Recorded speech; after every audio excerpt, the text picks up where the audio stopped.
My name is Soundarya, and I'm the creator of Unshackled Club. Welcome to an edition in the Extraordinary Visa Library, where we bring in past recipients of O1, EB1, and EB2 NIW visas to understand their journey and demystify the process to help more talented immigrants like you get these visas. In this edition, we have Dasha Kroshkina. Dasha moved to the US from Russia in May 2020 when her startup got accepted into a top accelerator program, Seedstars Global. In fact, Tasha was the first female winner in the last 7 years and won $500,000 for her company, StudyFree. After moving here, she decided to stay and build her company in the US, and as a result of that, came across the O1 visa through a friend. She got it approved within a month, and since then, her mission has not changed. Her mission is to help more students across the world realize their study abroad dreams, irrespective of financial circumstances. Dasha Kroshkina, ladies and gentlemen, let's dive in. I want to kick this off by asking, what motivated you to file for the O1 visa? Well, I guess maybe a kind of like obvious answer. I wanted to be in States. I wanted, like you asked, to become my home.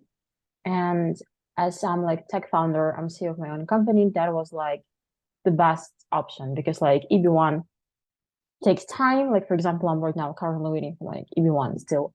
And like L1 visa, it's not really appropriate like when you just like small company or like you only one located here. And like O1 seems to be like the best option. Plus, to be able to move your company to US and get into acceleration program, which also usually it means that you kind of like already accomplished, you know, like investment or like something else. So like for you to be able to be in States, you need to have something, and that usually, you know, like helps you to get O1 later. So yeah, but yeah, I wanted US become my home. And I'm curious, I mean, did you think about the H1B as well as an option, or you just went straight for the O1 seemed like the best option for you? I think for me it was like either it's O1 or like EB1, like green card, because like H1B, if you have like a smaller company or like, yeah, like it was like much longer. And it seems like if you're like a founder of your own company, that's like the most straightforward process. Like all my friends have like O1 visa. So it seems to be like you just go there. That's like what everyone does. Amazing. And I think this is where you're from Russia, correct? And so Yes. all of the Russian founders that you'd seen came through the O1. Is Yes, that right? I think they yes, I have like, okay, so like Russian speaking, I guess like Kazakhstan, Russia, Ukraine. So like all of them, we have like O1.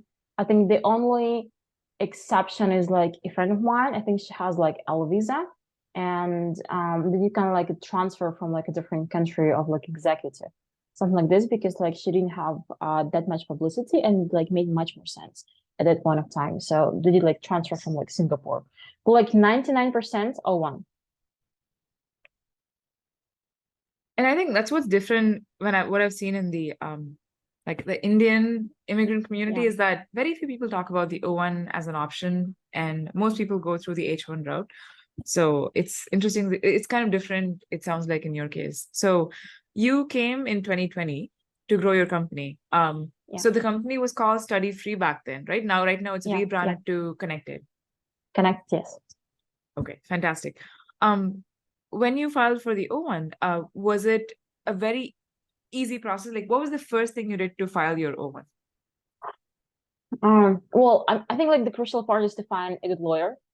And I'm like settled was like my third one. So I had like a call was like first one and then like a week or so, and then like the second one.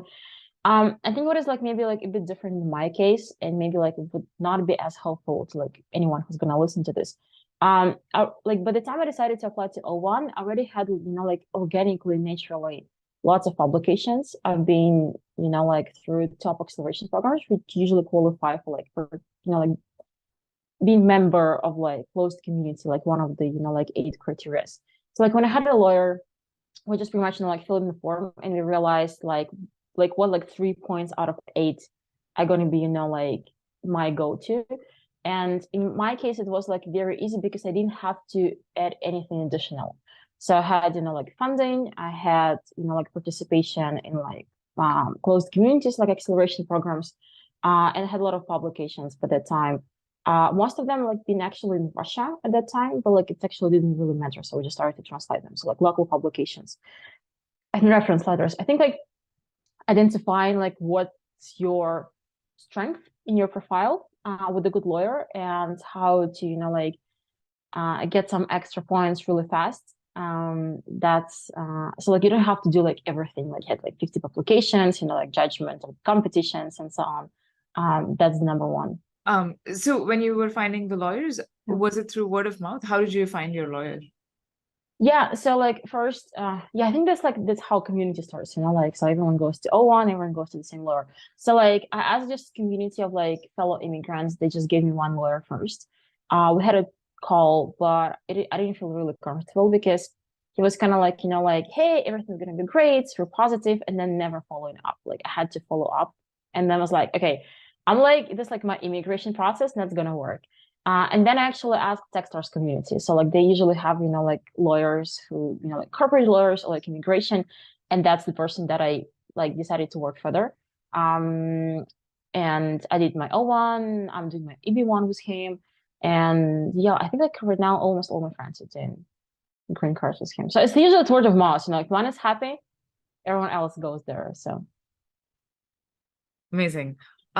So talking about your O1 application, was your strongest 3 criteria? It sounds like it's awards, publications, and memberships. Is that right? Yes.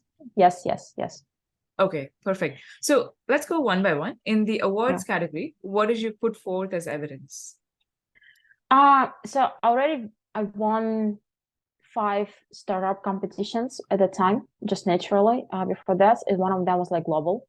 So I was like, yeah, like global winner, winning $500,000 was my company. So like it was, that's why, you know, like I feel like if someone's gonna be listening to my case, oh my God, I have to do this all. So, but I just organically had them already by the time. So like it was totally 5, 3 of them were like international, and one was like super global, $500,000 prize.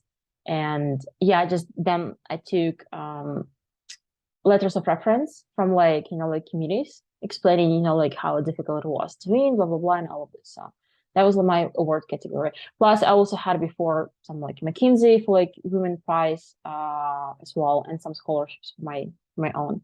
Yeah. So for awards, your top evidence was winning $500,000 in a startup accelerator competition. It was a different one. It was just like startup competition. Was Seedstars. It's global. It's like one of the biggest one in emerging markets. So yeah, this one and like 2 extra, but that was like the biggest one. And this was, so awards, it sounds like you didn't really have to do any extra work because you already had it. And that's why your application is very organic. You barely had to. Yeah, exactly. So like, that's why I feel like I'm not like guilty, because like, not like guilty, but like bad. Yeah, I didn't have to do any extra work. Like I think the only thing we did is translated all the publications. And then I had like 9 reference letters. And I was lucky enough that people, you know, like send them up within a week. So I would say just, you know, like my whole application from like the moment I said to my lawyer, like, let's start, to the moment we filed everything was like 3 weeks. Wow. And then I got my response like in 4 days. So like for me, it was, yeah, that's why maybe I'm not a good example. And this story is going to make me feel no, I think bad. No, I think it also shows that sometimes it can be that simple. It doesn't have to be a multi-year process. So that's awards. So awards was mainly through your startup, the funding you raised, or the prizes you got. Talking about publications, I know you said you had some 30 plus press articles around you and your startup by the time you published or you filed. So how did that happen?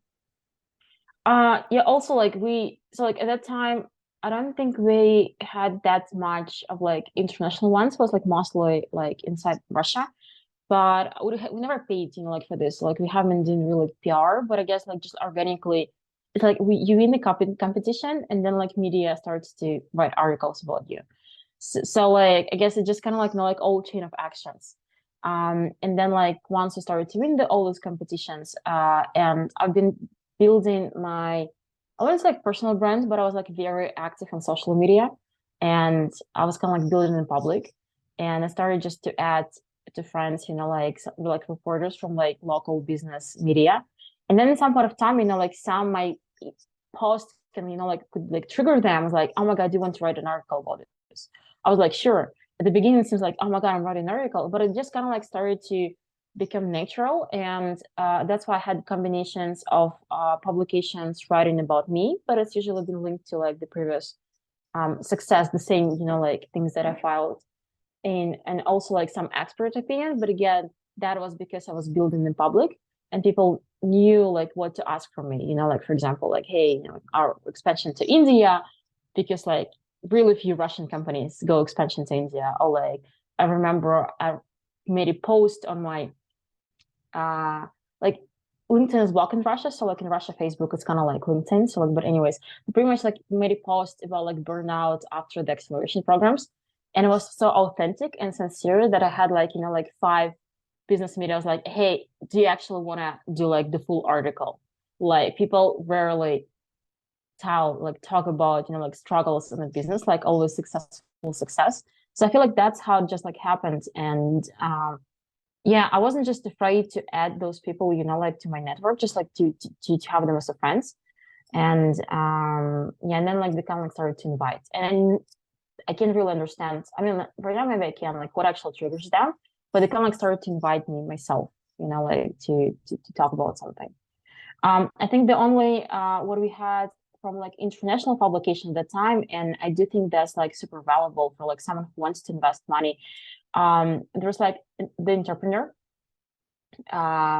there's like business media, and you can pay, for example, for like membership. I think it's like $900 a year, and you can like write articles, and it could be like expert opinion publication.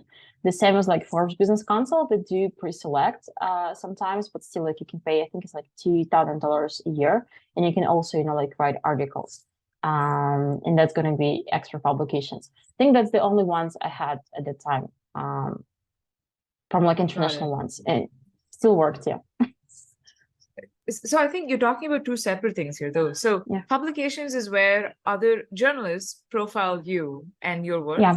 and scholarly articles is where you write in publications, major publications. So did you do both, or was it more the former? I did both, but I guess like just the number of the first ones was just like higher. But that's the reason, like once like some media publishes a news about you, all the rest were publishes. So just like one event usually costs like 7 or 8 publications.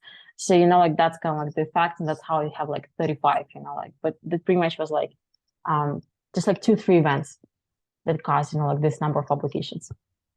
Right. And it was entirely organic because, as you said, one person picks up and like 10 other people also pick up following that. Yeah. And I guess the third criteria you had was memberships. So I'm curious, for memberships, did you use the same accelerated programs from awards as memberships? No, it was different. So like the award is Seedstars, and then I had 2 acceleration programs, which is Techstars New York and Berkeley Skydeck. What lawyers usually tell that if you've been into like one of these acceleration programs and you don't really have that much publicity, you already can qualify for like O1. So pretty much if you got admitted to any, that's already membership. They can put in like, I mean, you can play around the profile, but like if you go through like one, and plus they invest in you money, so like that's already like investment. So like it's pretty much, if you've been through acceleration program, it's pretty straightforward. I guess like lawyers really know how to position this without anything extra being made. In my case, it was 2 acceleration programs, which is not typical. Like 1 is enough. I just like to suffer, I guess. Right.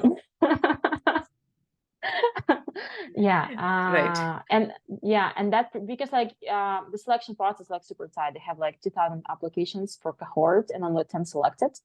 So yeah. Wow. Wait, 10 out of 2,000? Yeah. That is insane. That's like 0.1% or 0.5%, something like that.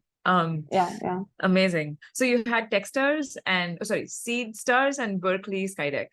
No, so Seedstars is the competition acceleration program with Techstars, lots of stars. I know it's Wow, you have too many for me to keep track of. Right. And then Berkeley Skydeck. Yes, I had like pretty much like 3 names. Yeah. Fantastic. And so that's kind of the evidence part. Did you also submit evidence for any other category besides these 3? No, I don't think so. So like I wouldn't say I had that much of like a cool career. Like I've been like working like Barclays for like short time, but like I don't think we used it. Like salaries were also not used. So I guess like we just like really emphasized on like these three, and that's it. Yeah. Let's talk about the letter of references. So you mentioned you got how many letters again? 9. 9. Wow, that's more than the average I've heard. So is there a reason why you got 9 letters? Well, I guess first of all, because I had competitions, so like for us to put some competition to the like application, it would make sense to have some reference letter from like someone who've been like explaining the importance, selective criteria, and so on. So I guess like the more you put, ideally you need some reference letter that's going to be had like 2 acceleration programs that pretty much the same, like how it's been selected, why me, like and so on. So I've been using those reference letters to support and explain the significance, like pretty much the selection criteria for like all the other points. Plus, because we raised funding, that was also part of the application. I took a couple from my investors. So yeah, that was pretty much. Got it. So it wasn't really generally reference letters, I think of them as advisory opinion is what the official term is. Yeah. But in your case, you're talking about like in total you got 9 letters to support all of your different criteria. But they're like advisory, so like they all like advisors in the field, but there was like definitely 1 or 2 abstracts in the letter explaining that, by the way, like highlighting my achievement, she also got on this, and it's like super competitive because X, Y, and that. So it was kind of like a mixture. Yeah. Gotcha. So those 2 letters that you got, which are a little more abstract than like she participated in this program. Yeah. How did you choose the people for that? Just whom was going to be easier. I think that was also like a friend of mine. She was applying to like O1 a few months before me, and she wanted to get a reference letter from Google from like her ex employer, and it took her 6 months to get the letter. I just realized I just needed to take it from people who can make it fast. So like who can be like really warm, because I feel like getting actual people signing up takes a lot of time. I think my lawyer was shocked. Like once we approved, like the kind of like the content on the letters, I had 9 of them signed within 2 days, just because like those people are like super fast. I just sent on like DocuSign, and just like send within like 30 minutes. So like my selection criteria was like, okay, like this person is not gonna fuck it up. You can make it fast. That's awesome. And also these people, I mean, one thing is you have to get it from experts, very distinguished experts in the field. Yeah. So who are these people that you got from? Yeah, but at the same time, like for example, if I'm getting from like director of acceleration program, she's very distinguished in her field, right? If I'm talking from like taking from investors who like a fund, they're already like distinguished. So it's pretty much like I had all in one, like so like director of acceleration program, she's super distinguished. She was like writing how great I am. And then, like at the bottom, like also she went through the tech search, which is like, by the way, super competitive. So I guess like that in this way. I also took from like a couple of advisors who like actually advisor from like me and my company. Like for example, we had like one, and he was like ex-chief customer officer for Pinterest. So he's like, yeah, and he was like explaining how like my company and like me specifically, like me doing the value and how like great skills are. But there, again, like I already had those advisors in my company, so like I already built them relationships. So like I didn't have to outreach to anyone new. I just like, okay, guys. By the way, there's a letter. Sign it today, please. Yeah, I knowing you outside of this podcast, I think of you as a very fast worker, like you get things done very fast. So I'm not surprised. Amazing. You mentioned you're working on your EB1A petition right now. Yeah. So yeah. You got the O1 when exactly? Was it May 2020? Is that when you got it? No. I came with my tourist visa, and I got it in November 2020. So like the first like few months I've been on a tourist, and then I applied. Yeah. So which means your 3-year period on O1 is coming to an end right now. Are you renewing the O1? Yeah. So like we applied for like EB1, but like it takes longer time, I guess, like the wait line. So like I just had actually call with my lawyer yesterday. So like I guess we're gonna prolong O1 just in case, because like the wait time for EB1 is longer right now. and it's just gonna have like simultaneously. So I'm gonna have like extension for like O1 while we're waiting for like EB1. So I wouldn't have a period of time when I'm not allowed to work because I run my company from the United States. So yeah. Okay, sorry. When did you file your EB1 petition? It was summer, like May or something. Yeah. You didn't do premium processing for it? No, he advised me not to do it because like at that time, because of the political stuff as well, and I'm Russian, so like anything premium processing for like EB1 was like either rejection, and I had lots of friends. Again, like political situation and all of this. So he recommended not to do the premium processing because the chances are much higher. Because sometimes with premium processing, officers give an RFE just because you only give them 14 days to review the application. So yeah, or like something like this. So like anyway, yeah. Yeah. Oh, so you're still waiting for a result on the EB1? Yes. Got it. Well, actually, can you talk about what was the difference between your O1 versus the EB1 petition? What was more in the EB1? So we got more funding. So I think by the time we've been applying to like O1, we only raised 1 million. By the time we've been applying to EB1, it was already like 4 million for my company. I had publications, was like TechCrunch and so on. So I had much more international publications, and like content credit and like Wall Street Journal. It's also all like happened pretty organically, I would say. We had some publications about my company in India actually as well, in Brazil about my business. I also got to Forbes 30 under 30. It was 2021, so that's really like also on top. I became a mentor in one of the acceleration programs, the same Seedstars that I won. Right now I have like mentorship. And I have like, I guess like side business project, which is about like fundraising bootcamp, where I'm teaching founders how to raise money in the United States. But we also kind of like position this as, like judgment, like expert, like judging experience, I guess. So that's kind of like, I guess we pretty much like more emphasized right now that, hey, like the company has evolved, and I'm kind of like mostly transitioning that my like recognition to like mentorship. Hey, like it's recognized by like acceleration programs, like it's like recognized by the market. And we definitely paid more attention to who's actually signing reference letters. So like for like EB1, I didn't take 9, I took 5 only.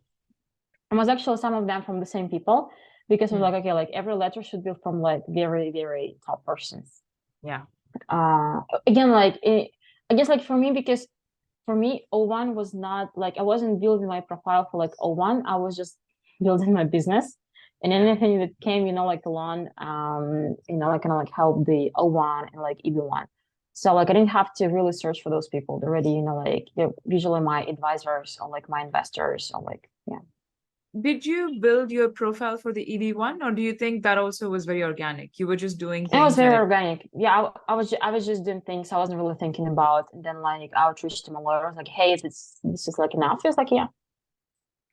Wow, nice. So I was just like organically, I don't know, like pursuing my ideas and growing. That was enough. Yeah.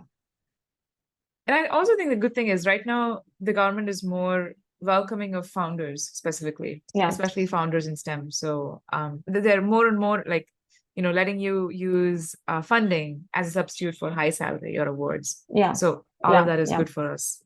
How long did your EB1 petition take in terms of putting it together?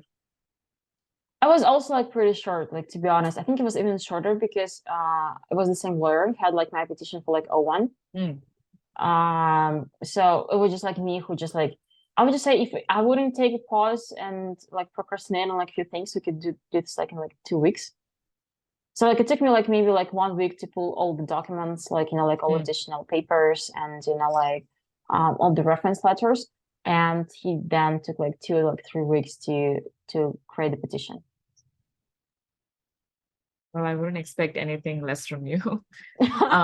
Fantastic. So I wanted to like switch gears and talk about a slightly different aspect of this whole journey of being an immigrant and an immigrant founder specifically. So oh my God, I'm curious, what was most challenging for you in the process of being an immigrant founder emotionally, and what helped you cope through those challenges? Well, first of all, And that's like funny because right now I'm helping other immigrant founders to raise money. So I would say like when it comes to fundraising, overall building relationship, there's like definitely the cultural gap, like just the way you communicate and like building relationships in like very US way and like in very venture way was like very different. Like I could feel, you know, like even like in an acceleration program when we talk, I just talk differently. The way I structure my sentences, the way I put the story is just different because like here in States, people are like raised to pitch from like early days. When you just come to States with your company and you never had school or job, so like you didn't have this like transition period of like, hey, how to be professional in the US, how to be professional in English language, that's a hard take. And it was like definitely like some of my team, like I guess like friends from Techstars, they could raise $500,000 just going through their, you know, like their like alumni network. I feel like everyone is just like, it's like a lot of smart people, everyone just like pushing forward. You know, like everyone is just like raising lots of money. There's like lots of resources, but you don't have the instruments to use them. And the frustration and the anxiety, that's when I started to get my first panic attacks. Like, hey, you know, like I'm always behind. Like all the people like using all those resources and using great. And I'm like, each day I'm like a few steps behind because I don't know how to use, I don't have the instruments, I don't have connections, you know, like it's just, you know, like the gap was kind of like a snowball. So so I felt like I needed to work harder. I mean, like remember we had like weekly calls at Techstars, everyone just, you know, like sharing 2 minute speech. When I was sharing, like our director would like stop me, okay, like you do not say it this way. She was like actually like yeah, just training me, but it was like really hard. Like you always feel like you like the least experienced in the room, but like expectations are extremely high. And I would say it was like very similar to like lots of my friends. Yeah. You know, now it sounds like you've kind of become the thing that you needed the most back then to help, Yeah, I because guess now you're so. helping other immigrant founders fundraise Yeah. and go through this Yep. process. Amazing. Yeah. Well, besides just sheer persistence and hardworking abilities, which you clearly have, was there something else that helped you through this process, like a support network of other Russian founders, perhaps, or Yeah. something else? Yeah, that like I guess what also helped me a lot, it was not my first time changing the country. Before that, I lived in China, I lived in Spain, you know, like I lived in Singapore. So I was used to changing countries. I was used to changing languages. And, you know, like coming to China when you don't speak Chinese was much more stressful than coming to US where everyone speaks English. So at least I didn't have, you know, like this naive view of like, oh my God, I come to the land of like I knew like first 6 months I like hard with like immigration. First year, like the first thing I need to do is to create a community, like this like transition community. Like I already done this like many times. And if you feel like the plus I moved during the COVID, that's another story. So like and the whole like US has been like locked down. So but I guess because I was living this co-living place with like other founders who've been, you know, like going through the same journey, and like few of them was like were like few stages ahead of me. So like this like support group was very useful. I would say there was like my transition bubble. And like there's all these people, you know, like right now like super close friends or like family. Because I feel like we went through, you know, like immigration, visa, you know, like starting our companies, raising money, you know, like and all of this in the pandemic and living in the same pretty much house at that time. So yeah, we're like family right now. Amazing. I don't know if this question honestly applies to you as much, but I'm gonna ask anyway because I'm curious.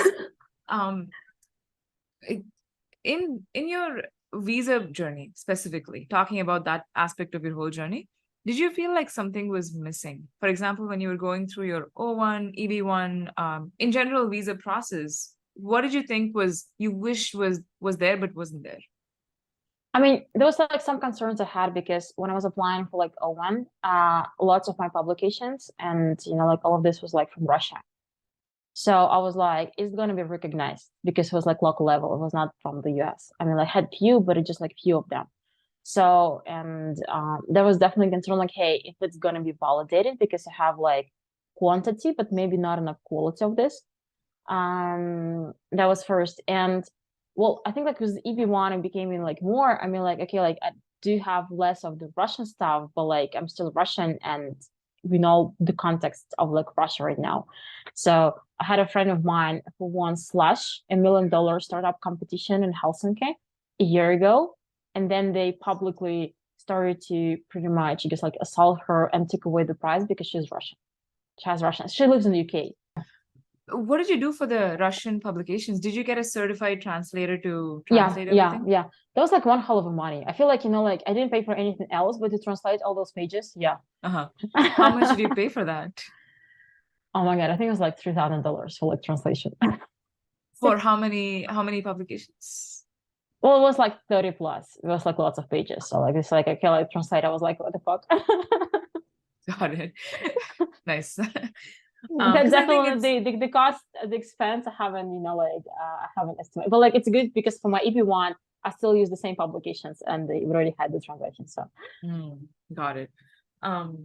Amazing. Well, I kind of want to come to the last question I had for you, which is, if you were to do the whole thing again, to move to the US, expand your company, is there anything you would do differently? Like something that you would tell a younger Dasha who's thinking of moving her company here? It's a good question. Maybe I would just actually apply for like EB1 right away, or just like start my EB1 process, like right after I got my O1. Because it definitely, I mean, I don't know, like just like everyone just doing O1, and I guess like maybe at that time I wasn't really sure do I actually want to be in the US full time. And it was just like much faster, like to achieve all of this. But then like it's the process is similar. I guess I was lucky enough that I had, like improvements of my case, but lots of people didn't. And I know that right now that's why the struggle to get EB1. So like if you're really focused on you really want to move to the US, maybe like going for like EB1 right away would be a better option. Or, like starting doing this like right away, like right after I got my like O1, or like it was like after I got like a few more achievements, just to have like a couple of years, like in my sleep. Right. But I think, the one disadvantage of the EB1 is that it's not immediate like the O1. Like it doesn't come through that's in 2 why, weeks. Yeah. No, but no, actually with EB1, you also have premium processing. If you do like EB1, which is like, you also have like premium processing, but like once petition is approved, you can actually stay within the country. You might not be able to leave it. Right. To leave the country, so you're gonna be locked. But like, anyways, I was like locked. I'm like, I haven't seen my family like 2.5 years. So, the pandemic helped there. Yeah. Amazing.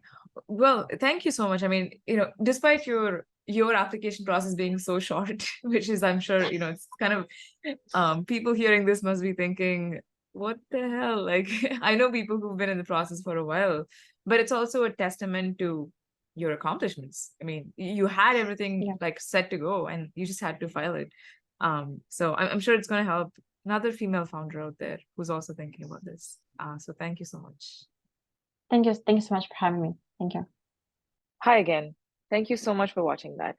If you're not part of the Unshackled community yet, check unshackled.club to join hundreds of extraordinary immigrants and get access to free consults with lawyers, weekly events and masterclasses, a resource hub, discussion forums, and most of all, a roadmap to reach your goal. Thank you.